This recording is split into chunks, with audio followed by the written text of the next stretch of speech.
या कुन्देन्दुतुषारहार धवला या शुभ्रवस्त्रावृता या वीणा वरदण्डमण्डितकरा या श्वेतपद्मासना या ब्रह्माच्युतशङ्कर प्रभृतिभिः देवैः सदा पूजिता सा मां पातु सरस्वती भगवती निःशेषजाड्यापहा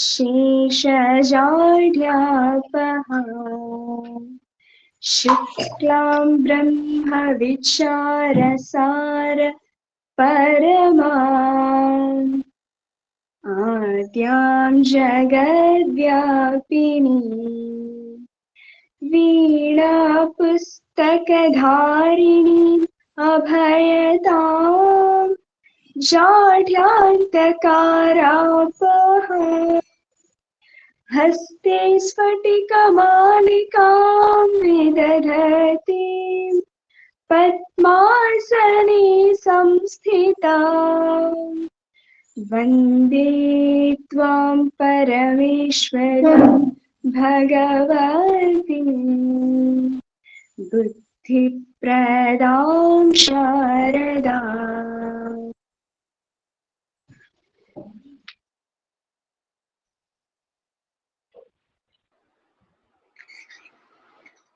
എല്ലാവർക്കും നമസ്കാരം.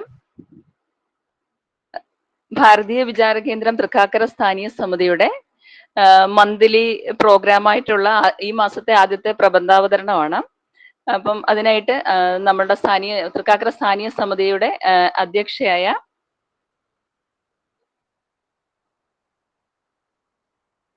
ഡോക്ടർ അർച്ചന ടീച്ചറിനെ ക്ഷണിക്കുന്നു.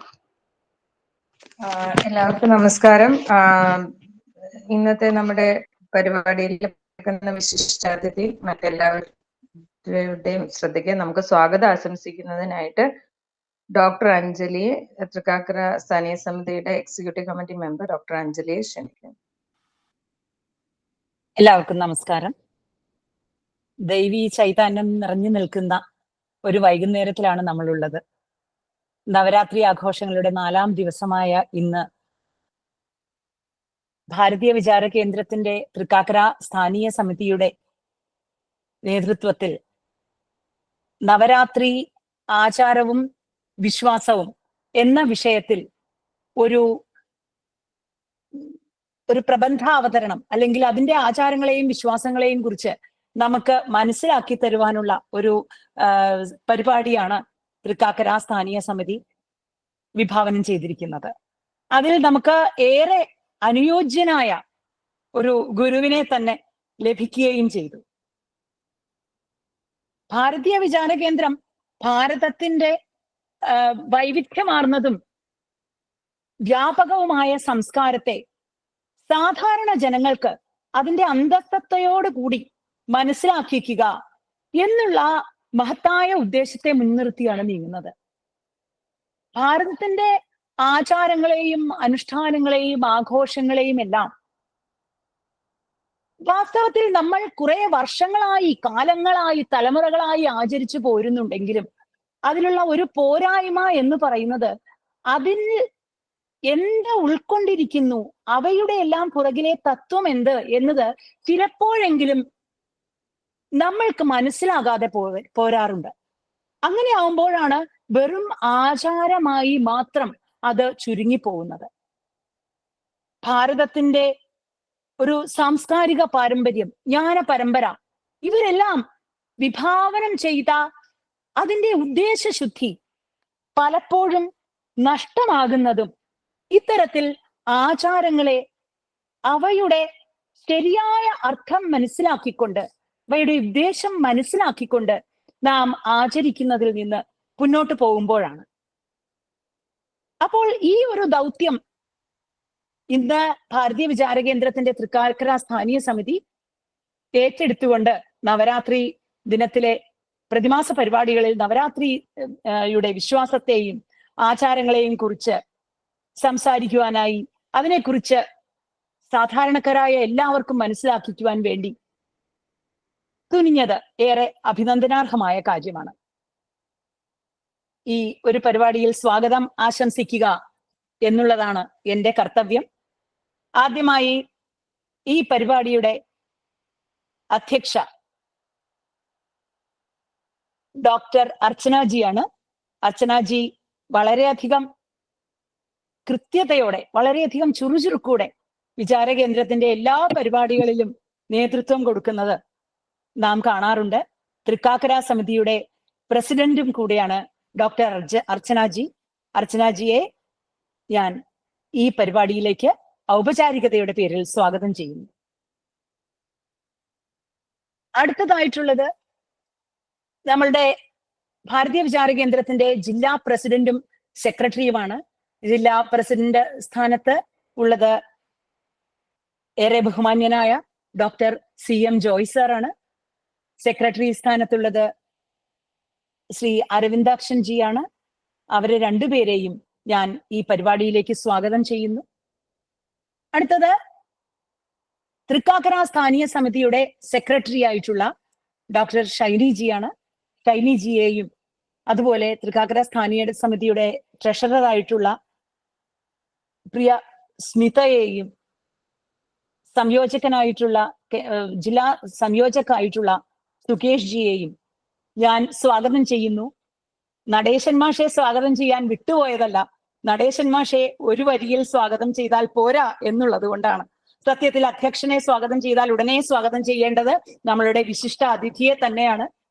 നടേശൻ മാഷെ ഏറെ ബഹുമാനത്തോടെയും സ്നേഹത്തോടെയുമാണ് ഞാൻ ഓർക്കാറുള്ളത്. പ്രശസ്തനായ അധ്യാപകൻ, 3 പതിറ്റാണ്ടോളം നീണ്ട അധ്യാപക ജീവിതവും പൊതുപ്രവർത്തനത്താലും ധന്യമായ ഒരു ജീവിതത്തിനുടമയാണ് പ്രൊഫസർ ഡോക്ടർ നടേശൻ സർ.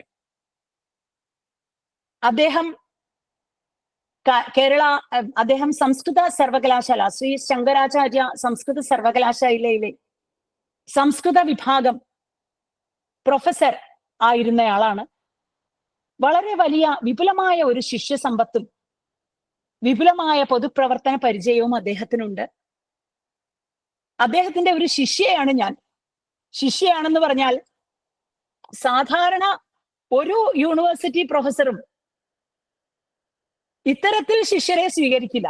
എനിക്ക് പേഴ്സണലായി എത്രയോ കാലങ്ങളോളം അദ്ദേഹം വ്യാകരണവും നിരുത്തവും എല്ലാം എന്നെ പഠിപ്പിച്ചിട്ടുണ്ട്. അദ്ദേഹത്തിന്റെ അറിവിനെയും അദ്ദേഹത്തിന്റെ ആ വാത്സല്യത്തെയും അടുത്തറിയുവാനുള്ള ഒരു അവസരം എനിക്കുണ്ടായിട്ടുണ്ട്. റിട്ടയർമെന്റിന് ശേഷവും തൻ്റെ വിവിധങ്ങളായ മേഖലകളിൽ അദ്ദേഹം പ്രവർത്തിച്ചു പോരുന്നു. റെയിൽവേ നിഗം ലിമിറ്റഡിന്റെ ഡയറക്ടറായി അദ്ദേഹം പ്രവർത്തിച്ചു വരുന്നു. അതുപോലെ തന്നെ കഴിഞ്ഞ ഒരാഴ്ച മുൻപ് സംസ്കൃത ഭാഷാ പ്രചാരണത്തിലും വേണ്ടി രൂപീകരിച്ച കേന്ദ്രീയ സമിതിയുടെ അംഗമാണ് അദ്ദേഹം.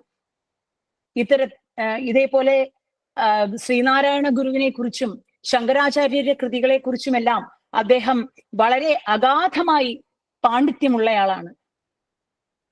വാസ്തവത്തിൽ നമ്മൾക്ക് നവരാത്രിയുടെ പ്രാധാന്യത്തെ പറ്റിയും നവരാത്രിയുടെ ആചാരങ്ങളെ പറ്റിയും കേരളത്തിൽ എത്തരത്തിലാണ് നമ്മൾ അത് ആചരിച്ചു പോരുന്നത് എന്ന് പറഞ്ഞു തരാനും നടേശൻ മാഷോളം പോന്ന ഒരാളില്ല.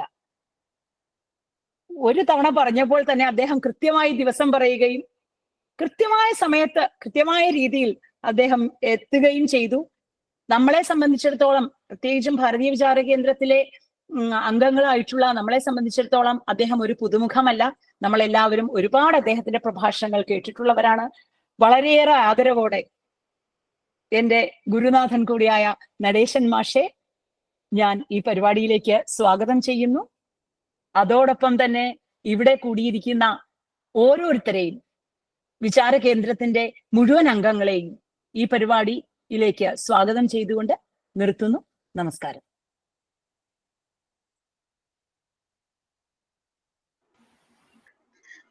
അധ്യക്ഷ ഭാഷണത്തിനായി തൃക്കാക്കര സ്ഥാനീയ സമിതിയുടെ അധ്യക്ഷ അർച്ചന ടീച്ചറിനെ ക്ഷണിക്കുന്നു.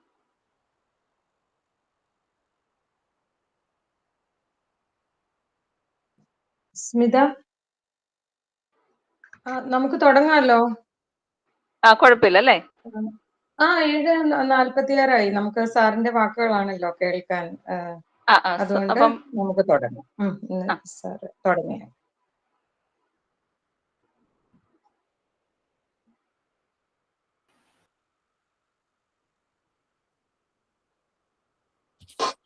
തുടങ്ങല്ലോ അല്ലേ? സ്റ്റാർട്ട് ചെയ്യാം അല്ലേ? ഓം നമോ ദേവ്യേ മഹാദേവ്യേ ശിവായൈ സതതം നമഃ. നമഃ പ്രകൃത്यै ഭദ്രായൈ നിയതാ പ്രണതസ്മതാം. ഭാരതീയ വിചാര കേന്ദ്രത്തിന്റെ തൃക്കാക്കര സ്ഥാനീയ സമിതി സംഘടിപ്പിക്കുന്ന നവരാത്രിയോടനുബന്ധിച്ചുള്ള ഈ പരിപാടി സാധാരണ പ്രഭാഷകർ തുടങ്ങുമ്പോൾ പറയുന്നത് ഞാൻ ഏറെ സന്തോഷത്തോടു കൂടിയാണ് എന്ന് പറയാറുണ്ട്. സന്തോഷം ഇല്ലെങ്കിലും പറയും. പക്ഷെ ഞാൻ ഇപ്പൊ ഇവിടെ ഇരിക്കുന്നത് സന്തോഷത്തിനൊക്കെ അപ്പുറമായിട്ട് ഒരു അത്ഭുതത്തോടു കൂടിയാണ്. കാരണം 34 വർഷങ്ങൾക്ക് മുമ്പ് പരമേശ്വരിയുടെ കൂടത്തിൽ വിചാര കേന്ദ്രത്തിന്റെ ഫുൾ ടൈമറായിട്ട് തിരുവനന്തപുരത്ത് തുടങ്ങിയ കാലമാണ്. അന്ന് അവിടെ വിചാര കേന്ദ്രത്തിന്റെ ജില്ലാ സമിതികൾ സംഘടിപ്പിക്കുക എന്ന വലിയ ടാസ്കിനെ കുറിച്ചൊക്കെ ചിന്തിക്കുന്ന കാലമാണ്. അന്ന് ഈ സ്ഥാനീയ സമിതിയെ എന്നുള്ള ഒരു കൺസെപ്റ്റ് ഉണ്ടെങ്കിൽ പോലും അങ്ങനെ അതൊന്നും ഈ അടുത്ത കാലത്തൊന്നും നടക്കില്ല എന്നൊരു ധാരണയായിരുന്നു. പക്ഷേ ഇന്ന് നമുക്ക് ആ തരത്തിലുള്ള സ്ഥാനീയ സമിതി വരെ വന്നു. അതിൽ എനിക്ക് പങ്കെടുക്കാൻ സാധിച്ചു എന്നത് ഞാൻ ആ കഴിഞ്ഞ കാലത്തെയും ഇപ്പോഴും കൂടി കൂട്ടിച്ചേർത്ത് വായിക്കുകയാണ്. അതിൽ നേരത്തെ പറഞ്ഞതുപോലെ അർച്ചന ടീച്ചറും അഞ്ജലി ടീച്ചറും നായർ സാറും ജോയി സാറും എല്ലാവരും ഇവിടെ ഉണ്ട്.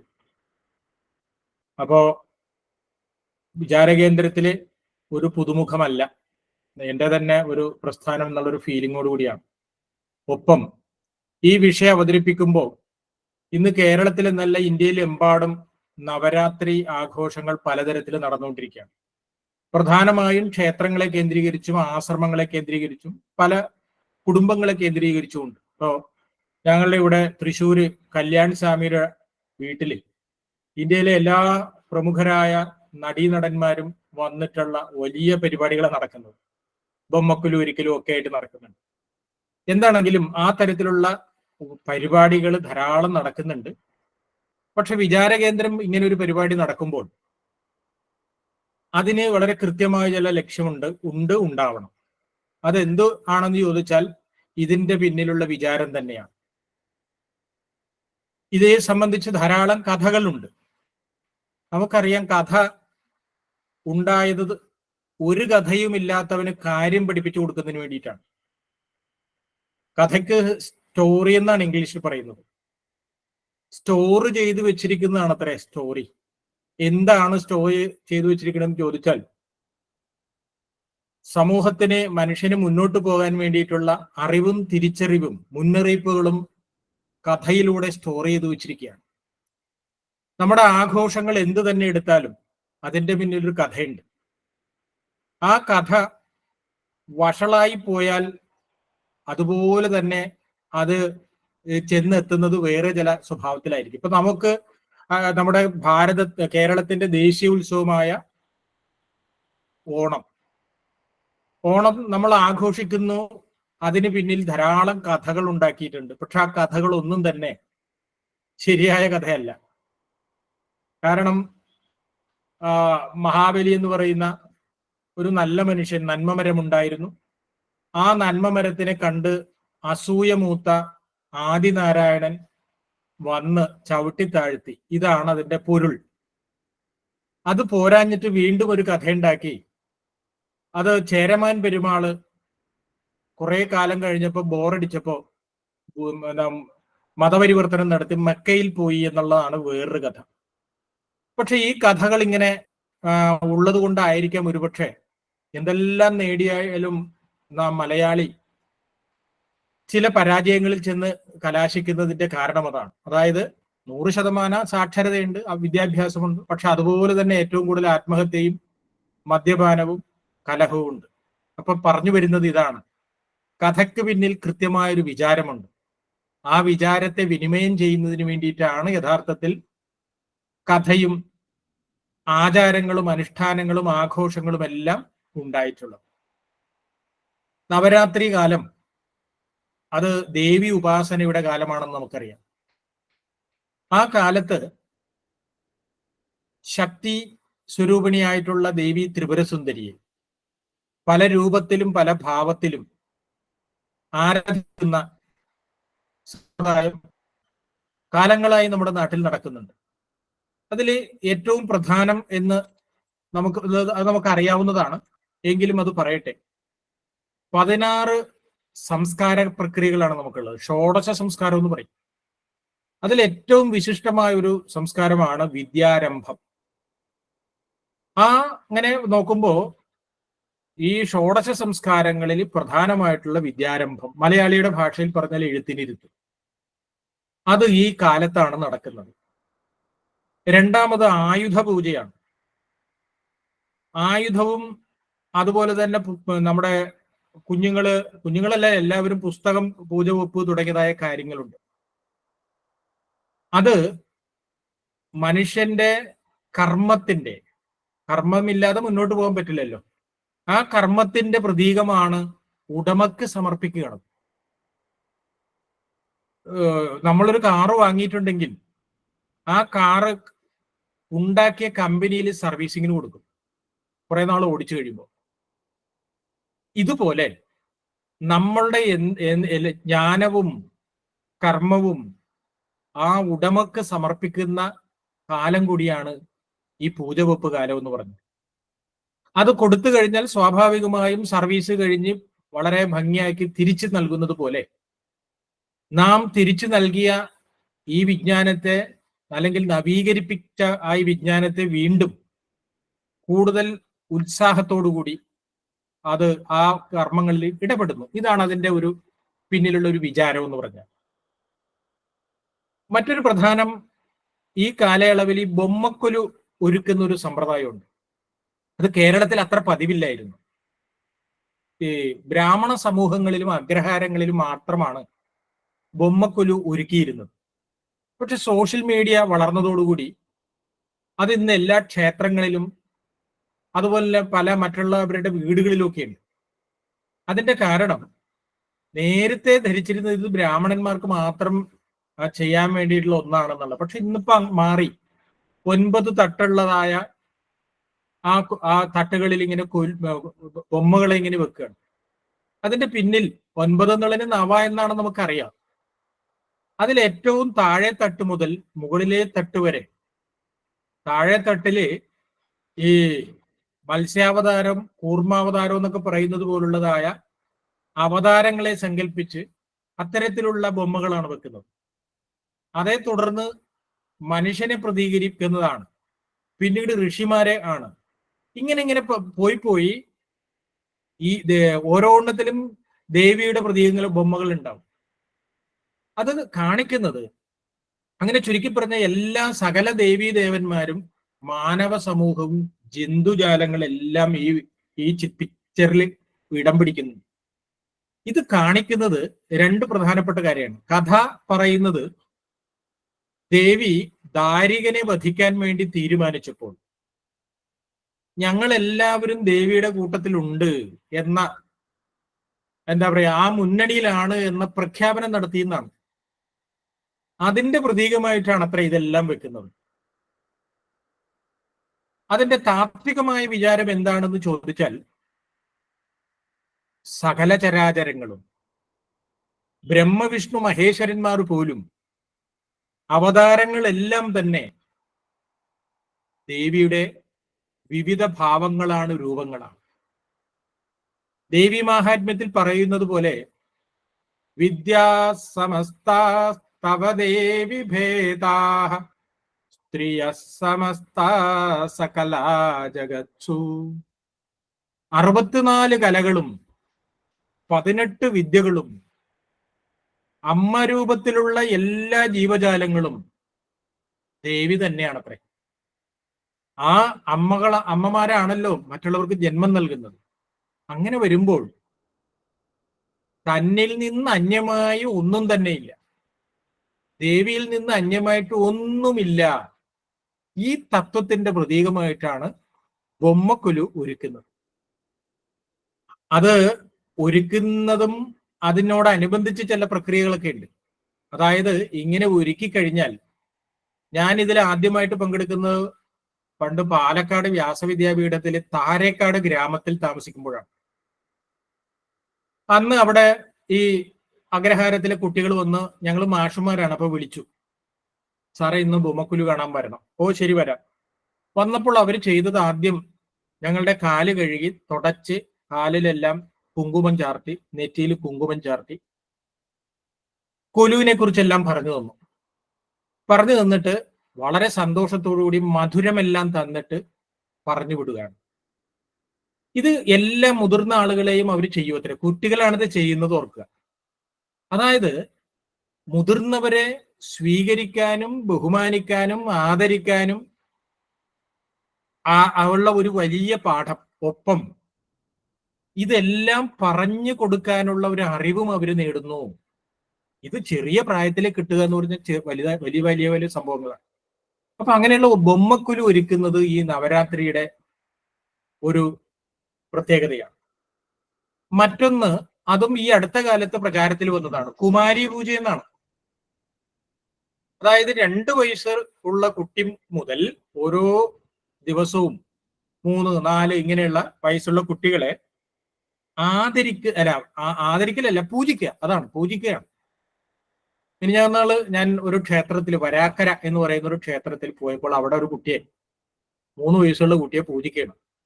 അവളെ ദേവിയെ പോലെ ഇങ്ങനെ കിരീടമൊക്കെ വെച്ച് പൂമാലയൊക്കെ ചാർത്തി അമ്മയുടെ മടിയിൽ ഇരുന്നപ്പോ വലിയൊരു പാത്രം കൊണ്ടു കൊടുത്ത് അവരുടെ കാല് വെച്ച് അവർ കഴുകി തുടച്ച് മാല അണിയിച്ച് ജലഗന്ധ പുഷ്പ ധൂപ ദീപങ്ങളെല്ലാം അടിച്ച് കൊടുത്ത് പൂജിക്കുകയാണ്. അപ്പൊ അവളിരുന്ന് നല്ല ചിരിയാണ്.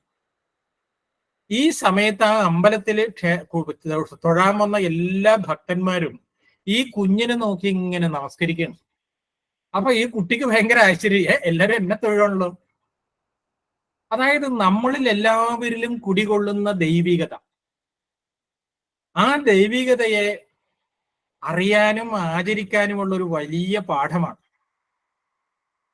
ആ കുഞ്ഞുങ്ങൾ ഒരിക്കലും ജീവിതത്തിൽ ഒരിക്കലും ഈ സംഭവം മറക്കില്ല എന്ന് മാത്രമല്ല, ഉള്ളിന്റെ ഉള്ളില് ഞാനും യുടെ ആവിഷ്കാരമാണ് എന്നൊരു തോന്നൽ ആ കുഞ്ഞിന്റെ വളർച്ചയോടൊപ്പം ഉണ്ടാകുമെന്ന കാര്യത്തിൽ ഒരു സംശയമില്ല. ഈ കുമാരി പൂജ എന്ന് പറയുന്നത് വളരെ വിശിഷ്ടമായൊരു ചടങ്ങാണ്. മാത്രല്ല, നമ്മൾ കേട്ടിട്ടുണ്ട്, എത്ര നാര്യസ്തു പൂജ്യന്തേ രമന്തേ തത്ര ദേവതാഹ, എത്ര ഏതാസ്തു ന പൂജ്യന്തേ തത്ര സർവാഹ ക്രിയാഹ അഫലാഹ എന്ന്. അതായത് എവിടെയാണോ സ്ത്രീകൾ ബഹുമാനിക്കപ്പെടുന്നത് അവിടെയാണ് വിജയമുള്ളത്.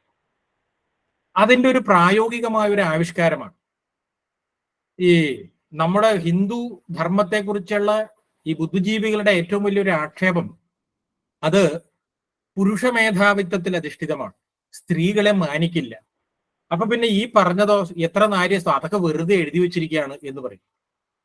ഓർക്കേണ്ട ഒരു കാര്യം, ഈ പറയുന്ന ആചാരങ്ങളെല്ലാം തന്നെ, ക്ഷേത്രാരാധനയെല്ലാം തന്നെ ആഗമശാസ്ത്രത്തിന്റെ അടിസ്ഥാനത്തിലുള്ളതാണ്, ദേവി ഉപാസനയുടെ അടിസ്ഥാനത്തിലുള്ളതാണ്. ആഗമശാസ്ത്രത്തെ അല്ലെ തന്ത്രശാസ്ത്രത്തെ അടുത്തറിയാൻ അവർക്കറിയാം അവിടെ സ്ത്രീ പ്രധാനമാണ്. കാരണം സ്ത്രീകൾ സ്വതവേ ദേവതാ സ്വരൂപിണികളാണ്. ആ സ്ത്രീയുടെ നിലയിലേക്ക് പുരുഷനെ ഉയർത്തുന്നതിന് വേണ്ടിയിട്ടാണ് എല്ലാ തരത്തിലുള്ള കർമ്മങ്ങളും ആചാരങ്ങളും അനുഷ്ഠാനങ്ങളും. അതുകൊണ്ട് നമ്മൾ കണ്ടിട്ടുണ്ട്, സ്ത്രീകളെക്കാൾ കൂടുതൽ പുരുഷന്മാർക്കാണ് ആചാരങ്ങൾ അനുഷ്ഠാനങ്ങളും. കാരണം എന്താണ്? സ്ത്രീയുടെ നിലയിലേക്ക് ഓരോ പുരുഷനെ ഉയർത്തുക, ഇത് ലോകത്തിലെ വലിയൊരു സങ്കല്പമാണ്. പക്ഷെ നമ്മുടെ ഫെമിനിസ്റ്റുകളൊന്നും ഇതൊന്നും കണ്ടതായി നടിക്കാറില്ല. യഥാർത്ഥത്തിൽ നമ്മുടെ സ്ത്രീ ശക്തി, നാരീ ശക്തി വളർന്നു വരേണ്ട ആശയധാര ഇതിന്റെ അടിസ്ഥാനത്തിലാണ്. പക്ഷെ പലപ്പോഴും നമുക്കൊരു ദൗർബല്യമുണ്ട്. നമ്മൾ ഈ കഥകളിൽ ഇങ്ങനെ കെട്ടുപടിഞ്ഞ് പോവും. നേരത്തെ പറഞ്ഞല്ലോ, കഥ കാര്യം പറയാൻ വേണ്ടിയിട്ടാണ്. പക്ഷെ കാര്യം മനസ്സിലാക്കാതെ കഥകളിലെ ഉപകഥകളും ആ കഥയിലെ നായകന്റെയോ നായികയുടെയോ പേര് അത് പറഞ്ഞുള്ള ഒരു കളിയാണ് പലപ്പോഴും കണ്ടുവരുന്നത്. അതുകൊണ്ട് അറിവുള്ളവർ ആളുകൾ ധാരാളമുണ്ട് നമ്മുടെ നാട്ടിൽ, ആചരിക്കുന്നവർ വളരെ കുറവാണ്. നമുക്കറിയാലോ, ഈശ്വരനെ നമ്മുടെ ഭാരതീയമായ ദേവതാ സങ്കല്പം എന്താണെന്ന് ചോദിച്ചു കഴിഞ്ഞാൽ എല്ലാവരും പറയും മണ്ണിലും വെണ്ണിലും തൂണിലും തുരുമ്പിലും ദൈവമിരിക്കുന്നു. അപ്പൊ എല്ലാത്തിലും, മനുഷ്യനിലും എല്ലായിടത്തും ഇരിക്കുന്നത് ദൈവമാണ്. അങ്ങനെയാണെങ്കിൽ ഒരു ദൈവം മറ്റൊരു ദൈവത്തെ റെസ്പെക്ട് ചെയ്യണ്ടേ? ഒരു ദൈവം മറ്റൊരു ദൈവത്തെ കരുതലോടെ കാണണ്ടേ? പക്ഷെ അത് കാണുന്നില്ല.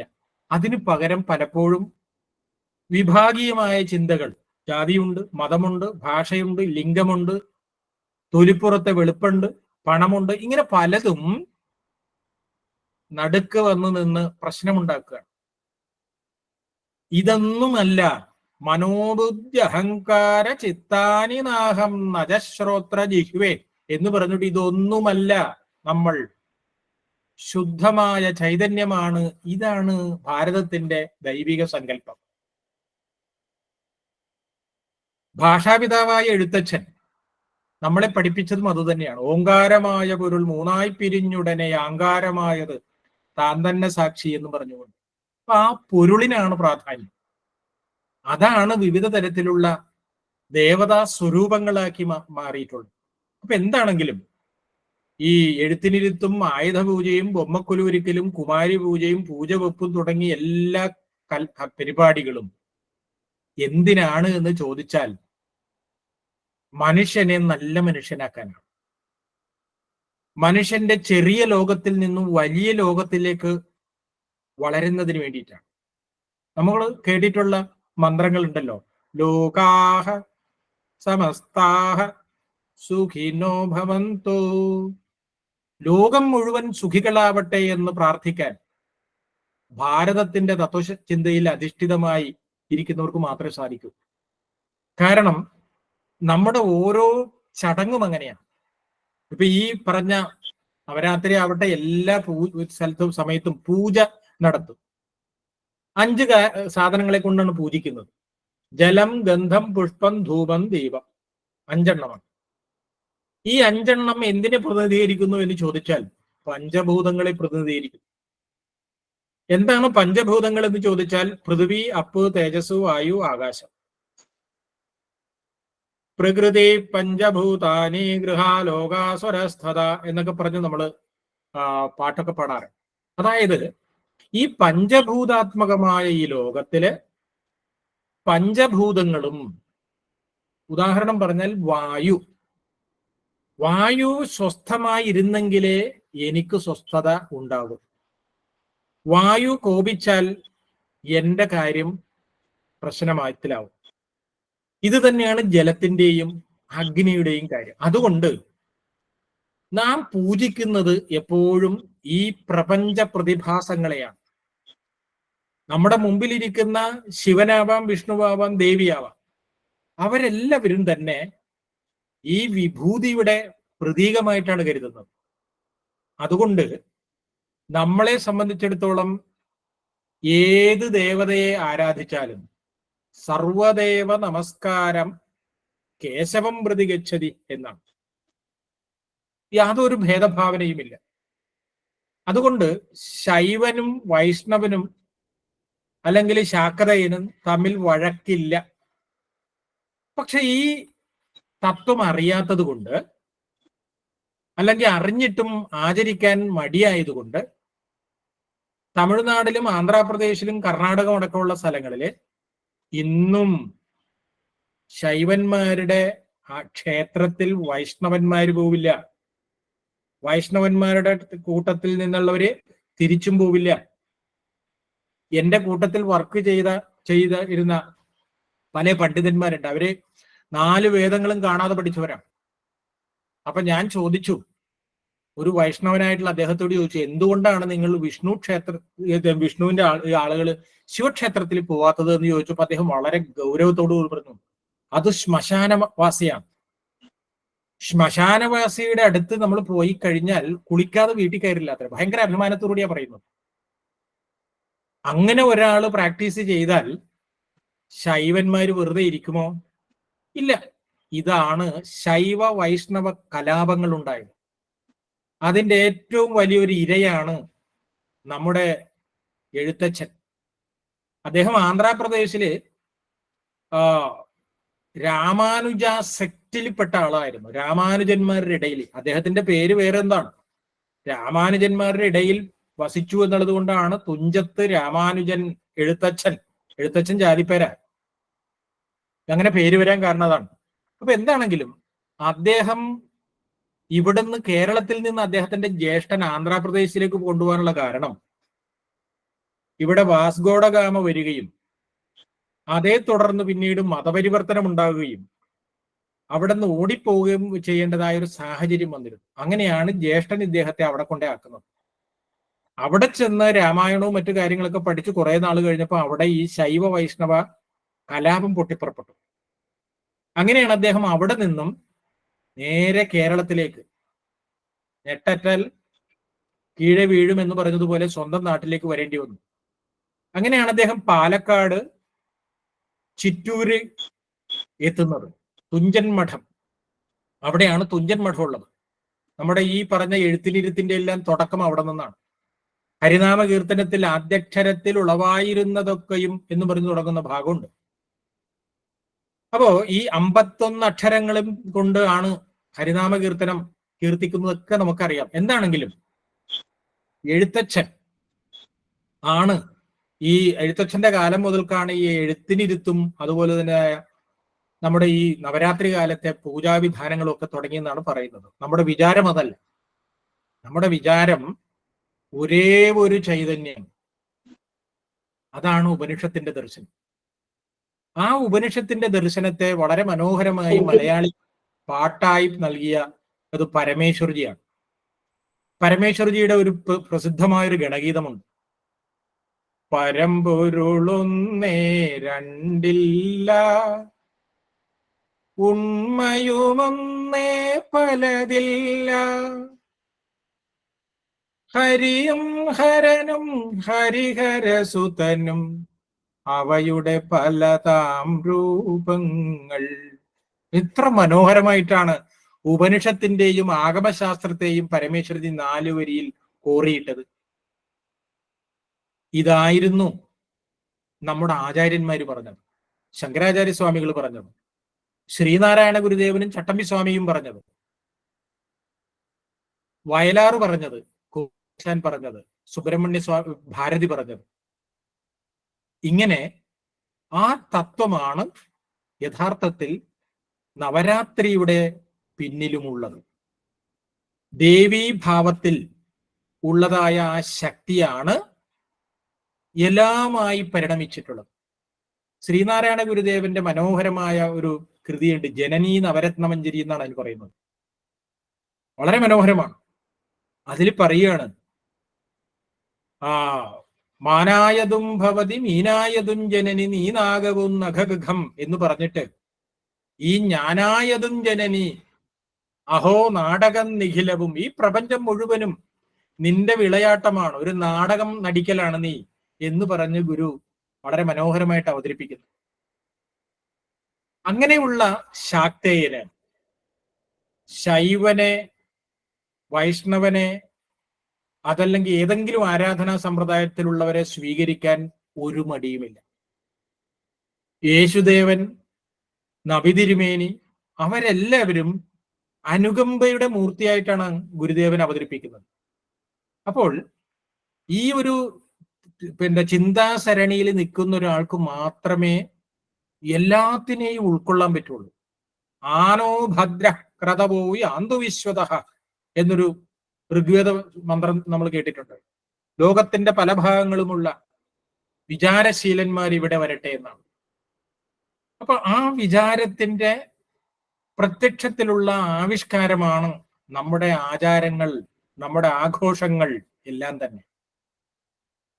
അവിടെ വിധി നിഷേധങ്ങൾ ചിലയിടത്ത് മാത്രമേ ഉള്ളൂ. വളരെ കൃത്യമായി പറഞ്ഞാൽ ശാരീരികമായ ശുദ്ധി ഉണ്ടാവണം, ഇതാണ് ഏറ്റവും പ്രധാനം.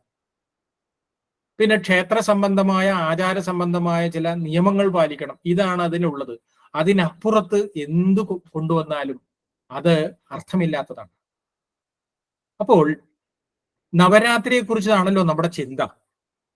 ഈ നവരാത്രിയുടെ സങ്കല്പം, അതിന്റെ ആചാരം, അനുഷ്ഠാനം, എന്താണ് അതിന്റെ പിന്നിലുള്ള വിചാരം എന്നറിയാൻ ശാക്തേയ പ്രസ്ഥാനത്രയം എന്നറിയപ്പെടുന്ന 3 കൃതികൾ, നമ്മൾ പ്രസ്ഥാനത്രയം എന്ന് കേട്ടിട്ടുണ്ട്, ഉപനിഷത്ത്, ബ്രഹ്മസൂത്രം, ഭഗവത്ഗീത. അതാണ് ഭാരതത്തിലെ ദർശനങ്ങളുടെ എല്ലാം ആധാരം അതാണ്. പക്ഷെ ആഗമങ്ങളുടെ, വിശേഷിച്ച് ശാക്തേയ ആഗമങ്ങളുടെ അടിത്തറ എന്ന് പറയുന്നത് സൗന്ദര്യലഹരി, ലളിതാ സഹസ്രനാമം, ദേവി മഹാത്മ്യം, ഈ 3 എണ്ണമാണ്. ലളിതാ സഹസ്രനാമം 1000 പദങ്ങളാണ് എന്ന് ഒറ്റ നോട്ടത്തിൽ നമുക്ക് തോന്നാം, അങ്ങനെ തന്നെയാണ്. ഷോഡശി മന്ത്രം എന്ന ഗംഭീരമായ മന്ത്രത്തിന്റെ വിസ്താരമാണത്. സ്ഥൂലവും സൂക്ഷ്മവും സൂക്ഷ്മതരവുമായ ആ തലങ്ങളെ കുറിച്ചാണ് വാസ്തവത്തിൽ ലളിതാ സഹസ്രനാമം പ്രതിപാദിക്കുന്നത്. അത് വളരെ വളരെ ആഴമുള്ളതാണ്. ഇത് തന്നെയാണ് ദേവി മഹാത്മ്യത്തിന്റെയും കഥ. ഇത് വായിച്ചു നോക്കുമ്പോ ചണ്ടമുണ്ടന്മാരെ വധിക്കുന്നു, ദാരികനെ വധിക്കുന്നു, ഇങ്ങനെയുള്ള വധമൊക്കെ നടക്കുന്നുണ്ട്, അതൊക്കെ ശരിയാണ്. അത് കഥ മാത്രമാണ്, കഥയാണ്. ഈ കഥയ്ക്ക് പിന്നിലുള്ള കാര്യം അത് ചിന്തിക്കുമ്പോഴാണ്, അതല്ലെങ്കിൽ അത് ചിന്തിക്കാൻ വേണ്ടിയിട്ടാണ് ഇതെല്ലാം ഗുരുക്കന്മാര് ഉപദേശിച്ചു തരുന്നത്. ആ ഗുരുക്കന്മാര് ഉപദേശിക്കുന്നതിന്റെ ഏറ്റവും സൂക്ഷ്മമായ ചെറിയ ഒരു രൂപമാണ് നമ്മൾ ഹരിശ്രീ കുറിക്കുക എന്നാണ് പറയുന്നത്. ഈ സമയത്ത് ഹരിശ്രീ ഗണപതയേ നമ അവിഘ്നമസ്തു ശ്രീ ഗുരുഭ്യോ നമ എന്ന് ചൊല്ലി നാവിൽ എഴുതിച്ച് അ ആ ഇ ഈ ഉ എന്ന് തുടങ്ങിയ 51 അക്ഷരങ്ങളും എഴുതിച്ച് അരിയിൽ ഇതിൽ എഴുതിച്ച് ആ അരിയും പൂവും ആവുന്ന അക്ഷരമെടുത്ത് എഴുതിക്കുന്ന കുഞ്ഞിന്റെ തലയിൽ വെച്ച് മാതൃദേവോഭവ പിതൃദേവോഭവ ആചാര്യ ദേവോഭവ എന്നും മാതാ പിതാ ഗുരു ദൈവം എന്ന് ഉപദേശിക്കുകയും ചെയ്യുന്നു.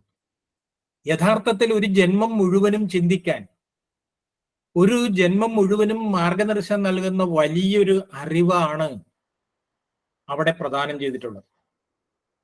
പക്ഷെ ആ ഒരു ചടങ്ങോടുകൂടി പിന്നീട് സാധാരണ നമ്മൾ മറക്കുകയാണ്. ഉദാഹരണം പറഞ്ഞാൽ ഈ ഹരിശ്രീ ഗണപതയെ നമ എന്നുള്ളതിന്റെ അർത്ഥം എന്താണെന്ന് ചോദിച്ചാൽ ഇപ്പോഴും പലർക്കും കൺഫ്യൂഷനാണ്. 7 തരത്തിലുള്ള അർത്ഥങ്ങളുണ്ട്. 7 തരത്തിൽ. ഓർക്കുക, പദങ്ങൾക്ക് അർത്ഥം നൽകാൻ ശാസ്ത്രങ്ങളുള്ള നാടാണ് നമ്മുടേത്. അതെങ്ങനെ ഉച്ചരിക്കണമെന്ന് പറയാൻ ശിക്ഷാശാസ്ത്രം. അതിന്റെ അർത്ഥതലങ്ങളെ കുറിച്ച് നേരത്തെ അഞ്ജലി ടീച്ചർ പറഞ്ഞല്ലോ, നിരുക്തം എന്നൊരു വാക്ക് ഉപയോഗിച്ചു. നിരുക്തം എന്ന ശാസ്ത്രം. അതിന്റെ നിർമ്മിതിയെക്കുറിച്ച് പറയുന്ന വ്യാകരണം, ഇങ്ങനെയുള്ളതായ ശാസ്ത്രങ്ങളുണ്ട് എന്നതുകൊണ്ട് ഒരു പദത്തിന് 15 അർത്ഥം വരെ ഉണ്ട് എന്നാണ്. ഈ ഷോഡശി മന്ത്രം, അതുപോലെ തന്നെ ഗായത്രി മന്ത്രവും അതെങ്ങനെയാണ് ഈ 15 തലത്തിലുള്ള അർത്ഥങ്ങൾ ഉള്ളത് എന്ന് ഉദാഹരണ സഹിതം ഭാസ്കരരായർ എന്ന് പറയുന്ന ഒരു ആചാര്യൻ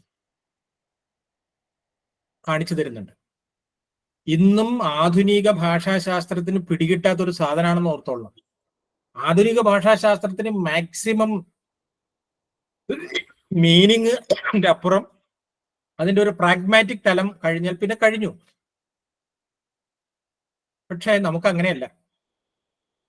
പരാ, പശ്യന്തി, മധ്യമ, വൈഖരി എന്ന് പറഞ്ഞിട്ട് 4 പിരിവുകളായിട്ട് ഈ അക്ഷരത്തെ എന്താ പറയുക വിവരിച്ചു കാണിക്കുന്നുണ്ട് ഭർതൃഹരി എന്ന് പറയുന്ന ആചാര്യൻ. ആ പരാ ദേവിയാണത്രേ ഈ അക്ഷരമായിട്ടിരിക്കുന്നത്. അതാണ് ലളിതാ സഹസ്രനാമത്തിലെ എന്താണ് ഭാഷാരൂപ ബൃഹത്സേന ഭാവാഭാവ വിവർജിനി. ഭാഷാരൂപത്തിലുള്ളത് ദേവിയാണ്. മാതൃക വർണ്ണരൂപിണി, വർണ്ണങ്ങൾ ഓരോന്നും ദേവിയാണത്രേ. അങ്ങനെ വരുമ്പോൾ ഈ വർണ്ണങ്ങൾ 51 അക്ഷരവും 51 തത്വങ്ങളാണ്. അയ്യോ മാഷി ഇത് എവിടെ പോയി കണ്ടുപിടിക്കുക തത്വങ്ങൾ എന്നാണെങ്കിൽ, ഒരക്ഷരത്തിന് അർത്ഥം പറയുന്ന ഏകാക്ഷര കോശങ്ങൾ നമ്മുടെ നാട്ടിലുണ്ട്. ഇന്നുകൊണ്ട് 10-40ഓളം ഗ്രന്ഥങ്ങളുണ്ട്. എന്റെ മുമ്പിലിരിക്കുന്നവര് ഉന്നത വിദ്യാഭ്യാസമുള്ളവരാണ്. ഇവരാരും പക്ഷെ കണ്ടു കാണാൻ യാതൊരു സാധ്യതയും ഇല്ല. ഉണ്ട് എങ്കിൽ ഒന്ന് കൈവക്കണം, എനിക്ക് അവരെ നമസ്കരിക്കാനാണ്. ഉണ്ടാവാൻ സാധ്യതയില്ല. അതിനർത്ഥം 3.5 കോടി ജനങ്ങൾ കേരളത്തിലുണ്ടെങ്കിൽ അതിലൊരു 10 പേര് കണ്ടെങ്കിലായി, അത്രേ ഉള്ളൂ. നമ്മുടെ ഭാരതീയമായ വിചാരങ്ങൾ, ചിന്തകൾ, വിജ്ഞാനം അതിപ്പോഴും അജ്ഞാതമായി കിടക്കുകയാണ്. പറഞ്ഞു വരുന്നത് ഈ 51 അക്ഷരവും 51 തത്വത്തെ പ്രതിനിധീകരിക്കുന്നു. ആ തത്വത്തെ മനനം ചെയ്യുക, അതിലൂടെ കിട്ടുന്ന ഉൾവെളിച്ചമാണ് ഒരുവനെ നയിക്കേണ്ടത്. അങ്ങനെ നയിക്കുമ്പോൾ ആദ്യം വേണ്ടത് മനുഷ്യന് സംസ്കാരമാണ്. നാം ഇന്ന് തെറ്റിദ്ധരിച്ചിരിക്കുന്ന ഒരു സാധനമാണ്, വേർഡാണ് സംസ്കാരം, കൾച്ചർ. സ്കൂളിൽ കൾച്ചർ പ്രോഗ്രാം എന്ന് പറഞ്ഞു കഴിഞ്ഞാൽ അതിനർത്ഥം ഭരതനാട്യവും കുച്ചിപ്പുടിയും അതല്ലെങ്കിൽ സംഗീതം അറിയാവുന്ന പരിപാടികൾ, അവർ മാത്രം കൾച്ചറിന്റെ ആളുകളാണ്. ബാക്കിയുള്ളവരാരും എല്ലാവരും അൺകൾച്ചേർഡാണ്, അല്ലേ? അതല്ല കൾച്ചർ. ഈ ലോകത്തിൽ കൾച്ചർ ആക്കേണ്ട ഒരൊറ്റ സംഭവം മാത്രമേ ഉള്ളൂ. അതെന്താണെന്ന് ചോദിച്ചാൽ മനുഷ്യന്റെ മനസ്സാണ്. കാരണം അമ്മയുടെ ഗർഭപാത്രത്തിൽ ഒരു മാംസപിണ്ഡമായി കിടക്കുമ്പോൾ അത് ജന്തുവാണ്. ആ ജന്തുവിനെ മനുഷ്യനാക്കുന്ന പ്രക്രിയയാണ് ഗർഭാധാനം, പുംസവനം, സീമന്തം, ജാതകർമ്മം എന്നിവ. നമുക്കറിയാം നമ്മുടെ ഓരോരുത്തരുടെയും പേര് ഈശ്വരനുമായി ബന്ധപ്പെട്ടതാണ്, ഏതെങ്കിലും തരത്തില് ദൈവികവുമായിട്ട് ബന്ധപ്പെട്ട. കാരണം എന്താണ്? ജന്തുവിൽ നിന്നും മനുഷ്യനിലേക്കും ആ മനുഷ്യനിൽ നിന്നും ദൈവികതയിലേക്ക് കൊണ്ടുപോകുന്ന ആദ്യ പടിയാണ് നാമകരണം. അവിടെ നിന്ന് നമ്മൾ ആക്ടിവേറ്റ് ചെയ്യുന്ന ഒരു വലിയ ഒരു പ്രക്രിയയാണ് വിദ്യാരംഭം. അത് 2ാം ജന്മമാണ്. അറിവിന്റെ ലോകത്തിലേക്ക് പ്രവേശിക്കുന്നതോടെ നാം 2ാമതൊരു ജന്മത്തിലേക്ക് കടക്കുകയാണ്. അത് നമ്മളെ എപ്രകാരമാണോ നമ്മളൊരു മൊബൈൽ ഫോണിൽ സിം ഇട്ട് കഴിഞ്ഞ് ആക്ടിവേറ്റ് ചെയ്യുന്നത്, ആ ആക്ടിവേറ്റ് ചെയ്താൽ പിന്നെ പ്രപഞ്ചത്തിലുള്ള എല്ലാവർക്കും നമ്മളെ വിളിക്കാം, നമുക്ക് അങ്ങോട്ടും വിളിക്കാം. ഇതുപോലെ ഈ വിശ്വചൈതന്യവുമായി നമ്മളെ ആക്ടിവേറ്റ് ചെയ്യുന്ന ഒരു പ്രക്രിയയാണ് യഥാർത്ഥത്തിൽ ഈ വിദ്യാരംഭത്തിൽ നടത്തുന്നത്. അത് അവിടെ വെച്ച് നൽകുന്ന പാസ്വേഡാണ് ഹരിശ്രീ ഗണപതയെ നമഃ എന്നുള്ളത്. പക്ഷെ ജീവിതത്തിലുടനീളം പാസ്വേഡ് മറന്ന ആളുകളെ പോലെയാണ് നമ്മൾ പലപ്പോഴും സഞ്ചരിച്ചു കൊണ്ടിരിക്കുന്നത്. അതുകൊണ്ട് ഈ ആത്മവിദ്യാലയത്തിലേക്ക് വീണ്ടും വീണ്ടും നമുക്ക് വരേണ്ടതുണ്ട്. ആചാര്യസ്വാമികൾ പറഞ്ഞതുപോലെ പുനരഭിജനനം, പുനരഭിമരണം, പുനരഭിജനനീ ജഡരേ ശയനം എന്നാണ്. വീണ്ടും വീണ്ടും നമ്മൾ ഇവിടേക്ക് വിരുന്നു വരേണ്ടതുണ്ട്, അല്ലെങ്കിൽ പഠിക്കാൻ വരേണ്ടതുണ്ട്. അപ്പോൾ നാം എന്താണ് ചെയ്യേണ്ടതെന്ന് ചോദിച്ചാൽ, മനുഷ്യ ജീവിതത്തെ ആക്ടിവേറ്റ് ചെയ്യേണ്ടതായ പാസ്വേഡിനെ ഓർക്കുക, അത് നമ്മുടെ ഓർമ്മയിൽ ഇരുത്തുക എന്നുള്ളതാണ്.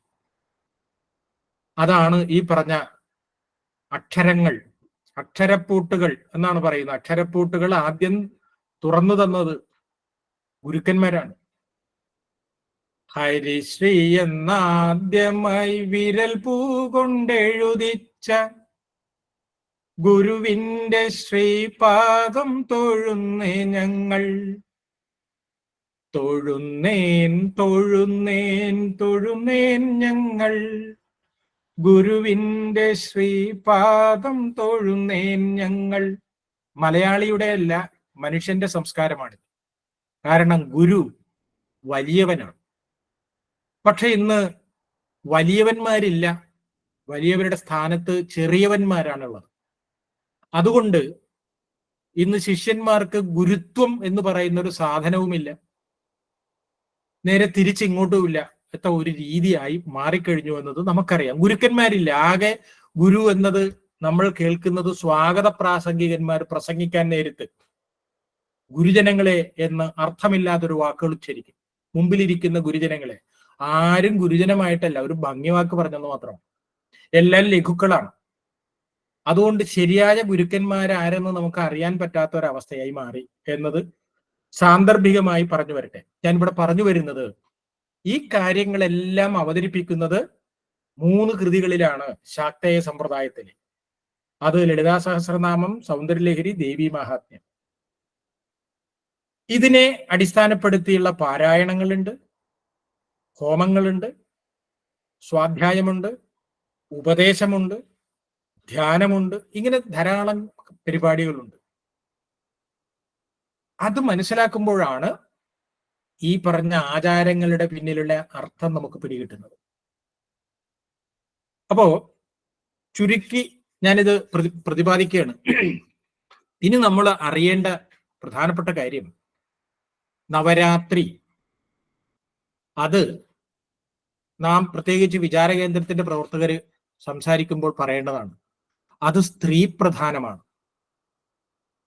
നിലവിലുള്ള സ്ത്രീപക്ഷ വാദവും സ്ത്രീപക്ഷ രചനയും എല്ലാം തന്നെ വൈദേശികമാണ്. ആ വൈദേശികം എന്ന് പറഞ്ഞാൽ സ്ത്രീയുടെ ശത്രുവാണ് പുരുഷൻ, തൊഴിലാളിയുടെ ശത്രുവാണ് മുതലാളി, ശിഷ്യന്റെ ശത്രുവാണ് ഗുരു, ഭാര്യയുടെ ശത്രുവാണ് ഭർത്താവ്. ഇങ്ങനെയുള്ളൊരു ദ്വന്ദ്വത്തിലാണ്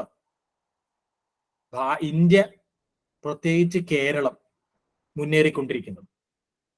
അവർക്ക് അതിന് മൂർച്ച കൂട്ടിയത് 1960കളിൽ രൂപപ്പെട്ടു വന്ന ഈ ഫെമിനിസ്റ്റ് പ്രസ്ഥാനങ്ങളാണ്. അവര് ആദ്യം പറഞ്ഞുണ്ടാക്കി ഇന്ത്യ ബ്രാഹ്മണിക് ഹെജിമണിയാണ്, മെയിൽ ഹെജിമണിയാണ്, അവിടെ സ്ത്രീകളാകെ പ്രശ്നക്കാരാണ് എന്നും പറഞ്ഞുകൊണ്ട് ഒരു ചിത്രം ഉണ്ടാക്കി. എന്നാൽ ഈ തരത്തിലുള്ള കാര്യങ്ങളെ കുറിച്ച് പറഞ്ഞു ഇല്ല.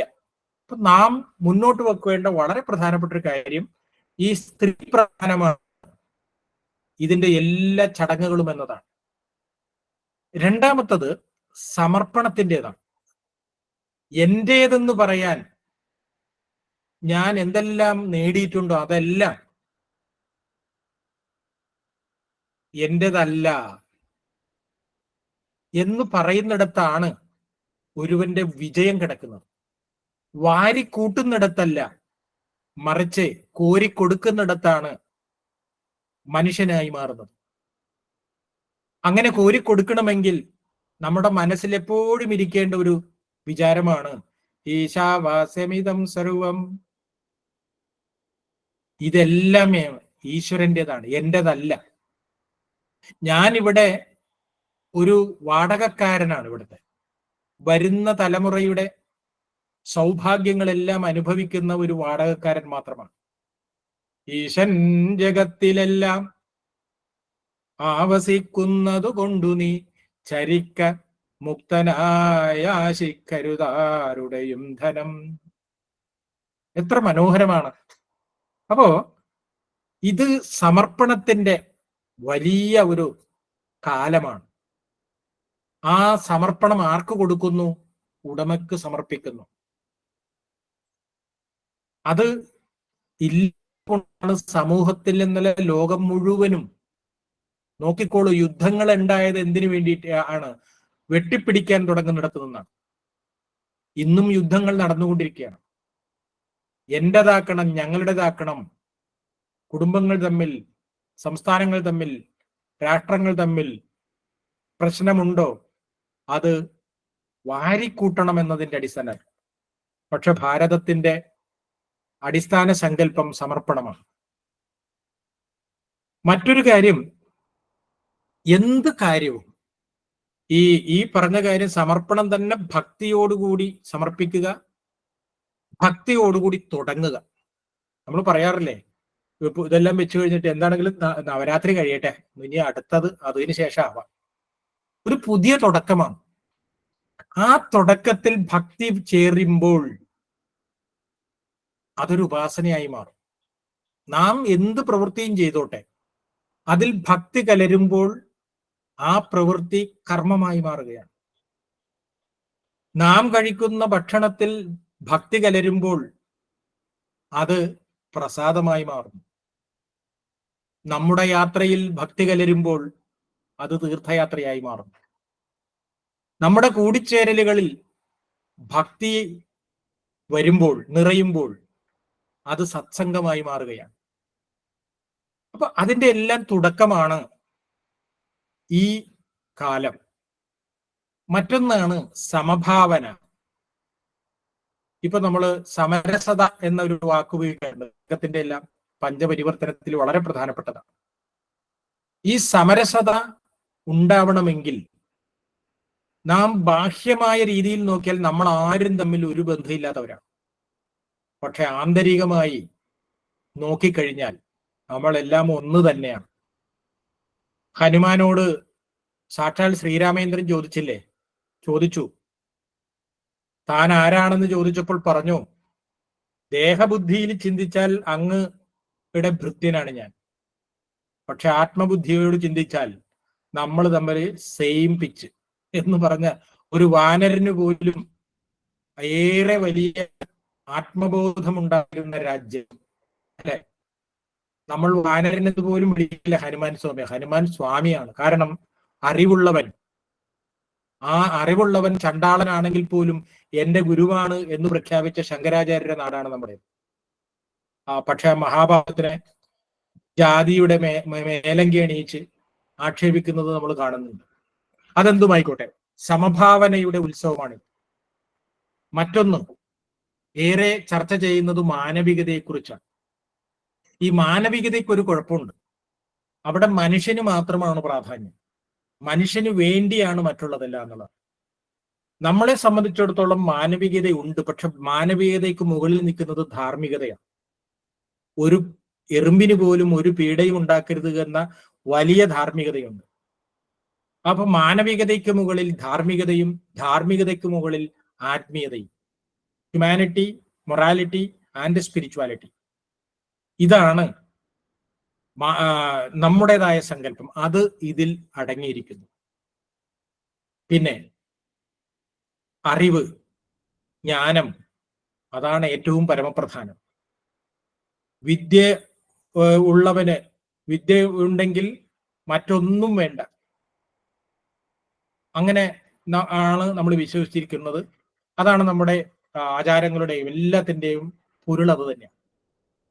ഇങ്ങനെ നാം നോക്കിക്കഴിഞ്ഞാൽ ഒട്ടേറെ ഘടകങ്ങൾ ഒരു സമൂഹത്തെ നവീകരിക്കുന്നതിന് വേണ്ടിയിട്ടുള്ള, പരിവർത്തനപ്പെടുത്തുന്നതിന് വേണ്ടിയിട്ടുള്ള എല്ലാ ചേരുവകളും ഈ ആഘോഷത്തിന്റെ പിന്നിൽ ഉണ്ട്.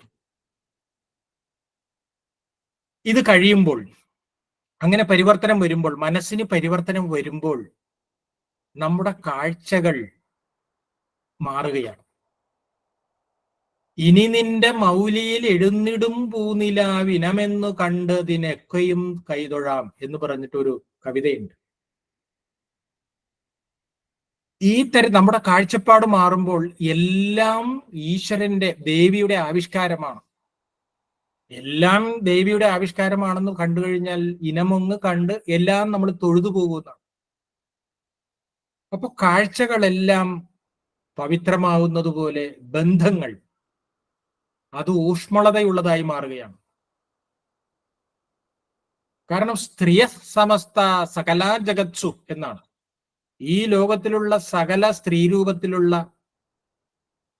കഥാപാത്രങ്ങളും ദേവി തന്നെയാണെന്ന് തിരിച്ചറിവുണ്ടാകുന്ന ഒരുവൻ സ്ത്രീ പീഡനത്തിന് വേണ്ടി മുതിരില്ല എന്ന് മാത്രമല്ല, ചിന്തിക്കുക പോലും ചെയ്യില്ല. മാത്രമല്ല ആ അമ്മയുടെ മക്കളാണ് എന്നുള്ള ഭാവനം, സഹോദര ഭാവം ഉണ്ടാകുകയും ചെയ്യും. അങ്ങനെ ബന്ധങ്ങൾ കൂടുതൽ ഊഷ്മളമാകും, വാക്കുകൾ ഭദ്രമായി മാറും. വാചം വദത ഭദ്ര. കാരണം എന്താണ്? ഞാൻ ഓതും മൊഴികൾ എന്ന് പറഞ്ഞാൽ ഓതും മൊഴി തന്നെ അമ്മയാണ്. അതുകൊണ്ടാണ് നമ്മുടെ പ്രാർത്ഥന നല്ല വാക്ക് ചൊല്ലണം, നന്മയോടെ വാഴണം എന്ന പ്രാർത്ഥന വന്നത് അങ്ങനെയാണ്. നന്മയാകുന്ന കാന്തി കാണുവാൻ കണ്ണിനാകേണമേ, നല്ല വാക്കിന്റെ ശീലി ചൊല്ലുവാൻ നാവിനാവേണമേ. ഇതാണ് നമ്മുടെ പ്രാർത്ഥന, ഇതാണ് നാം നേടിയെടുക്കേണ്ടത്. ഈ തരത്തിലുള്ള ഒരു വിചാരത്തിന്റെ അടിസ്ഥാനത്തിലുള്ള സാമൂഹികമായ ഒരു ക്രമത്തെ ഉണ്ടാക്കുക എന്നത് കൂടിയാണ്, അല്ലെങ്കിൽ ആവണം, നമ്മുടെ ഈ ആഘോഷത്തിന്റെ എല്ലാം പിന്നിൽ ഒളിഞ്ഞിരിക്കേണ്ടത്. ആ നിലയിൽ നമ്മുടെ ഈ വർഷത്തെ നവരാത്രി ആഘോഷം ആചരിക്കുന്നതിന് വേണ്ടി ജഗദംബയുടെ അനുഗ്രഹം നമുക്ക് ഏവർക്കും ഉണ്ടാവട്ടെ.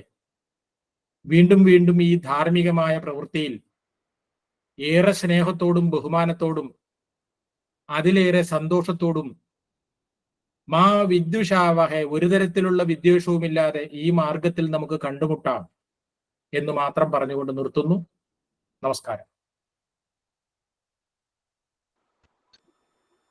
നന്ദി നടേശൻ സാർ. അടുത്തതായിട്ട് എന്തെങ്കിലും സംശയം ഉണ്ടെങ്കിൽ സാറിനോട് ചോദിച്ച് ക്ലിയർ ചെയ്യാവുന്നതാണ്.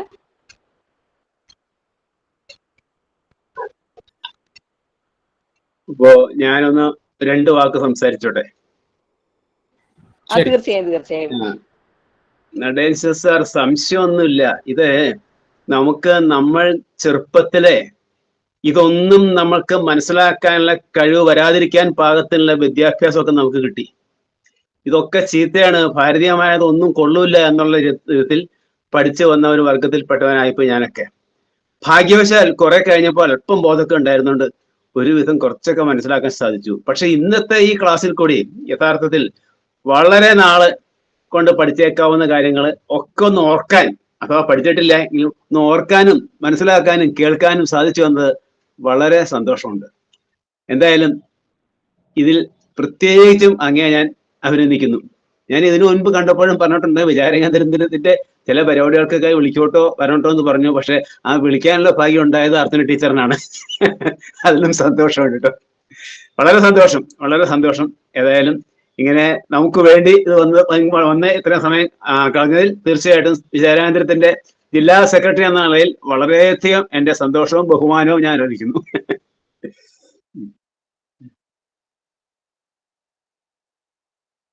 സർ, അർച്ചനയാണ് സർ. ഒരു സംശയം ചോദിക്കാനായിരുന്നു. ഇപ്പൊ ദേവി മഹാത്മ്യം പാരായണം ചെയ്യുന്നതിന് പല ക്രമങ്ങൾ കാണാറുണ്ടല്ലോ. അപ്പൊ അത് വളരെ നമുക്ക് ഒന്ന് പറഞ്ഞു തരാൻ പറ്റുമോ? നമുക്ക് നിത്യ ജീവിതത്തിലെ തിരക്കിനിടയിലും ഒന്ന് ചൊല്ലാൻ, ദേവി മഹാത്മ്യം വായിക്കാൻ പറ്റുന്ന ഒരു ക്രമം പറഞ്ഞു തരാൻ പറ്റുമോ? ഈ ദേവി മഹാത്മ്യവും ഞാൻ പറഞ്ഞില്ല, 3 കൃതികളുണ്ടല്ലോ. അത് 2 തരത്തിൽ നമുക്ക് ചൊല്ലാം. അതായത് ഗുരുക്കന്മാരുടെ ഉപദേശമനുസരിച്ച് ചൊല്ലുന്നവരുണ്ട്, അവര് ക്രമം ദീക്ഷിക്കേണ്ടതുണ്ട്.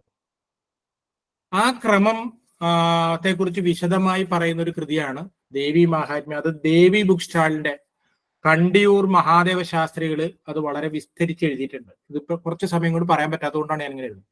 പല ദിവസങ്ങളായി നമുക്ക് ചെല്ലാം. അത് പറഞ്ഞല്ലോ, അത് ഉപദേശം കിട്ടിയ ആളുകൾ. എന്നാൽ നമുക്കിതൊരു ജ്ഞാനം സമ്പാദിക്കണം എന്ന അർത്ഥത്തിലാണെങ്കിൽ അതിന് ഈ പറഞ്ഞ വിധിനിഷേധങ്ങളോ സമ്പ്രദായമോ ഒന്നും നോക്കേണ്ട കാര്യമില്ല. അങ്ങനെ 2 രീതിയിലും നമുക്ക് ഈ കൃതിയെ സമീപിക്കാവുന്നതാണ്. Thank you sir. നമസ്കാരം, ജയ്വന്താണ്. ഞാൻ വണ്ടിയിലല്ല, സൈഡാക്കിയിട്ട്. എനിക്കതിനകത്ത് സാറ് പറഞ്ഞാൽ ഒരൊറ്റൊരു ഇത് പതിഞ്ഞൊരു കാര്യം. ഇപ്പൊ ഈ ഗ്രന്ഥം വെക്കുക എന്ന് പറയുന്ന സാർ ഉദാഹരിച്ച ഒരു കാര്യം വളരെ എനിക്കെന്തോ ഒരു ഇഷ്ടായി എന്ന് പറയാം. അതായത് നമ്മളൊരു വണ്ടി വാങ്ങിയാല് അത് സർവീസ് ചെയ്യാൻ കൊടുക്കുന്നത്, അത് നമ്മൾ പലപ്പോഴും നവരാത്രിനെ പറ്റി പലതും കേട്ടിട്ടും കാര്യമുണ്ട്. അങ്ങ് പറഞ്ഞ ഉദാഹരണം കേട്ടപ്പോൾ അത് ഇപ്പോഴത്തെ കാലത്തിൽ ചിന്തിക്കുമ്പോൾ അതൊരു കറക്റ്റാണ്. കുട്ടികൾക്കായാലും മുതിർന്നവർക്കായാലും പറഞ്ഞു കൊടുക്കാൻ നമ്മൾ വണ്ടി സർവീസ് ചെയ്ത് എടുക്കുന്നതെന്നുള്ള ഒരു കൺസെപ്റ്റ് എന്തായാലും ഇഷ്ടമായി. അല്ല, പറഞ്ഞു കൊടുക്കുമ്പോൾ നമുക്ക് മനസ്സിലേക്ക് അതെ, തീർച്ചയായിട്ടും. അതെ, കുട്ടികൾക്ക് നമ്മുടെ ആശയം പകരുകയാണല്ലോ ലക്ഷ്യം. ബാക്കി മൊത്തം നന്നായി കാര്യങ്ങൾ കേട്ടു.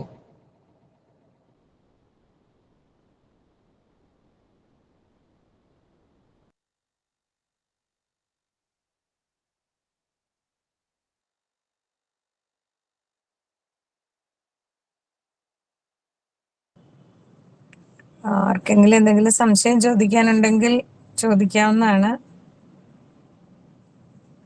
ഇല്ലെങ്കിൽ നമുക്കെന്നാ നന്ദി. സ്മിത, ഭാരതീയ വിചാരകേന്ദ്രത്തിന്റെ തൃക്കാക്കര സ്ഥാനീയ സമിതിയുടെ ട്രഷററായ സ്മിത നന്ദി പ്രകാശനത്തിനായിട്ട് ക്ഷണിക്കും.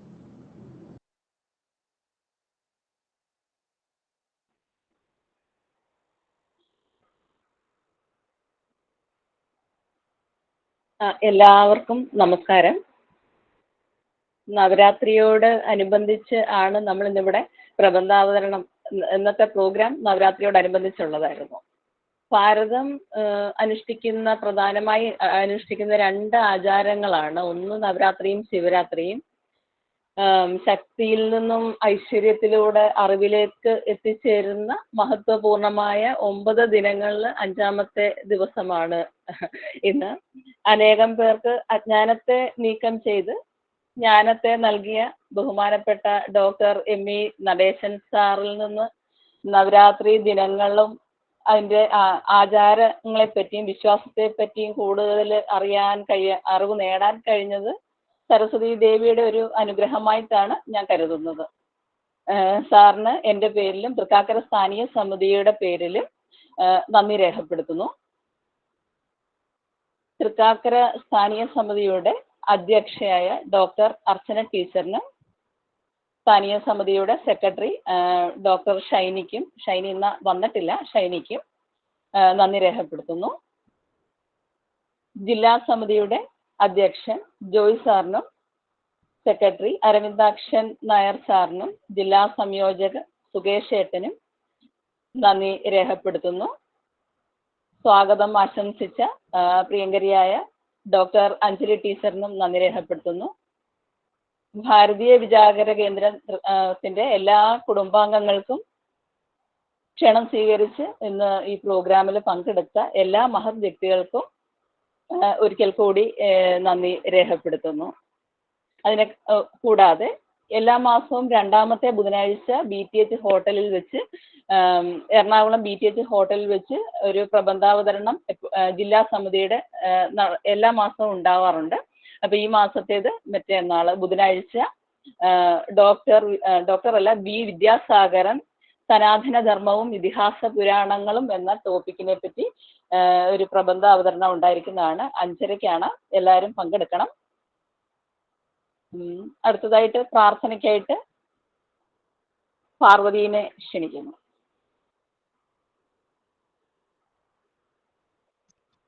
പാർവതി ഇപ്പൊ അടുത്തില്ല. നമുക്ക് ശാന്തിമന്ത്രം ചൊല്ലിയാ പോരെ? പാർവതി ഇപ്പൊ അടുത്തില്ല. മതി സാറേ, മതി. ശാന്തിമന്ത്രം ചെല്ലും എല്ലാരും കൂടി. തുടങ്ങാം. ജയവന്ത് തുടങ്ങൂ. ജയവന്ത്.